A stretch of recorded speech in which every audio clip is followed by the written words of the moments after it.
चंदा देवी जी चुनाव लड़ रही हैं आरजेडी से।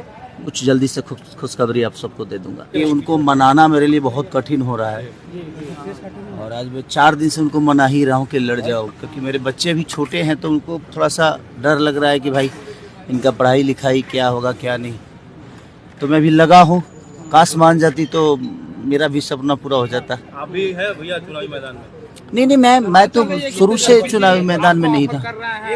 नहीं, लोगों का बिल्कुल मन है, मैं जहाँ से चाहूँ वहाँ से मुझे टिकट मिल सकता है, लेकिन मुझे नहीं लड़ना है। लड़ना है जिसको, उसका एग्री होना बड़ा ज़रूरी है, क्योंकि उनको क्षेत्र में रहना है, उनको सेवा करना है, तो वो कितना तत्पर रहेंगी। और बच्चे मेरे और छोटे हैं अभी, तो उनका भविष्य भी तय करना है। मैं तो काम में रहता हूँ, तो उनके लिए थोड़ा सा टफ जॉब है, तो उनको बड़ा डिसाइड करने में वक्त लग रहा है।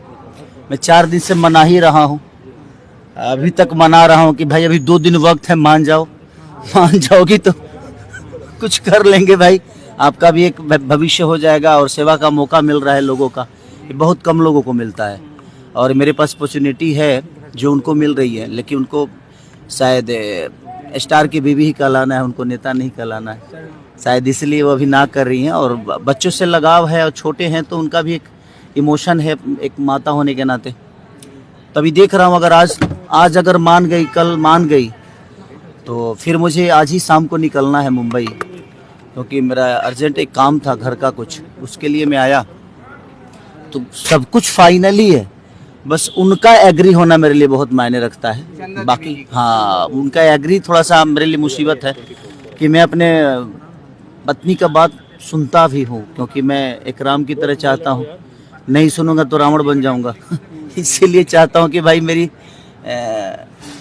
पत्नी सीता की तरह मुझे समझा दे और मैं मान के उसको पूरी दुनिया में जहाँ भी जाना होगा लेके जाऊँ।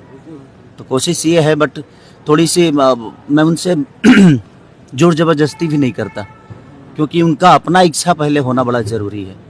और एक महिला है, हाउस वाइफ है, तो उनको अब समाज के बीच में अचानक से आना और बहुत सारी चीज़ें बदलेगी, उनको बोलना भी है, उनको अब लोगों के हक के लिए कहना भी है, तो वो सारी चीज़ें थोड़ी सी उनके लिए टफ है। तो उनका भी विषय सही है कि भाई मैं एक अचानक से एक घर से अचानक से अपनी के कहल ना जला कि इनार में के बेंग अचानक से तनी बहरी निकले तो लगला जो दुनिया इतना बड़बा का। तो वो सारी चीज़ें कि वो बेचारी एक हाउस वाइफ है और उनको थोड़ा सा उनके लिए समाज में जाना, समाज में बोलना, समाज को हैंडल करना थोड़ी सी कष्टदायक है उनके लिए। बट कोशिश में हूँ मैं, आप लोग भी भगवान से मनाइए कि वो मान जाएंगे तो मेरे लिए एक होता है ना कि एक सपना है कि नहीं, मैं अपनी पत्नी को भी एक बड़े लेवल पे देखना चाहता हूँ कि वो भी वहाँ जाए जहाँ पूरी दुनिया का वो भी सेवा करे, अपनी ऊर्जा से, अपनी ताकत से, अपनी क्षमता से, और दुनिया को, अपने विधानसभा को एक नई दिशा में लेकर जाएं। मेरा यही विषय है, मैं इसीलिए प्रयास कर रहा हूँ। 4 दिन से लगातार मैं मुंबई में इसीलिए था कि ताकि वो मान जाए। अभी भी 2 दिन वक्त है, आज अगर मान जाएंगे तो फिर उसी लिए मैं शाम को फिर जा रहा हूँ, तुरंत आके और फिर जाऊँगा कि भाई मान जाओ। और मान जाएगी तो शायद कुछ जल्दी से खुशखबरी आप सबको दे दूंगा। चुनाव में बहुत सारे सेलिब्रिटी प्रचार करेंगे, कल मैथिली ठाकुर बीजेपी ज्वाइन की, आप किसके लिए प्रचार कीजिएगा? मैं तो शुरू से मैं कहीं ना कहीं मैं तेजस्वी भैया से बहुत ज़्यादा प्रभावित हुए। एक बड़े भाई छोटे भाई का हम लोगों का रिश्ता है, तो कोशिश मेरी रहेगी, मेरी नहीं बल्कि उन्हीं की कोशिश रहती है कि बाबू आप आओ।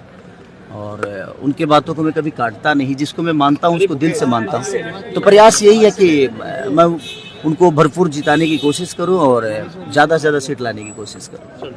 सर, छठ महापर्व है अपकमिंग, आपकी सॉन्ग कौन सी आ रही है? अभी सारे मैं 5 गाने अभी लगातार मेरे आएंगे छठ के, क्योंकि रिकॉर्डिंग हो चुके हैं, शूट भी हो चुका है, सारी चीज़ें हो चुकी है। बस अब धीरे धीरे 2-2 दिन गैप देके आएंगे सारी चीज़ें। गाना गुनगुना दीजिए सर। बस छठी मैया सबको ऐसे ही कुशल रखे, रात भर जगा हुआ। मैं भी हाँ सर, एक और स्टार है, उनके घर में आग लगी हुई है, उसको लेकर भी आग लगी है। किसके घर में? ज्योति सिंह की अगर बात करें, छोड़ दीजिए। तो देखिए एक बात बताएं आपसे, एक बात तो बताऊं आपसे, हम लोगों को उस पर बात भी नहीं करना चाहिए, क्योंकि मैं नहीं चाहता कि उस पर बात करके उसको बड़ा लंबा किया जाए। वो उनका अपना मैटर है और सुलझने वाला है नहीं, तो हम उसको बात करके ना और उलझा रहे हैं। तो इससे बेहतर है कि भाई वो दोनों समझदार हैं, उस चीज को समझते हैं, वो लोग समझ ले। क्योंकि हम लोग कुछ भी बोलेंगे ना तो लोगों को यही लगता है कि नहीं हम मजे ले रहे हैं। हम मजे नहीं ले रहे, हमें भी बुरा लग रहा है कि भाई सबका अपना परिवार है, फैमिली है, घर है, बस जाए, दोनों एक हो जाए, चाहे पूरी दुनिया एक होकर जीवन को चलाए, क्या दिक्कत है किसी को। बट एक दुनिया के नज़र में मेरा जो क्षमता है उसके लिए मेरी से सवाल दुनिया करती है। बट मैं सबसे बोलूँगा ना कि आप लोग इस सवाल को छोड़ दो। अब इस सवाल में कुछ रखा नहीं है, क्योंकि वो चीज़ें आती रहेगी जाती रहेगी और हम लोग फालतू में उलझते रहेंगे। भला बुरा हमें बोला जाता है, जबकि हम लोग सही बोलते हैं भाई। कोई पूछता है तभी आदमी जवाब देता है, नहीं पूछेगा तो क्यों जवाब देगा। ऐसा थोड़ी है कि मैं खोद के बोलता हूँ कि नहीं वही सवाल तुम लोग पूछो भाई, ऐसा नहीं है। मैं भी चाहता हूँ कि पूरी दुनिया एक होके रहे। हमारा एक रिश्ता है पति पत्नी का, मैं तो हमेशा प्रयास करता हूँ कि हमारा घर बचा रहे। और मेरी पत्नी अगर कुछ बोल भी देती है तो मैं उसका जवाब इसलिए नहीं देता हूँ कि मेरे लिए वो बात बड़ा नहीं है, मेरे लिए वो रिश्ते बड़े हैं। तो जिसके लिए रिश्ते बड़े होते हैं ना, वो बात को भूल जाते हैं, और जिनके लिए बात बड़ा होता है ना, उनके लिए रिश्ते बड़े छोटे हो जाते हैं। तो मुझे लगता है कि रिश्तों को बड़ा रखिए, बातों को भूल जाइए। Thank you sir.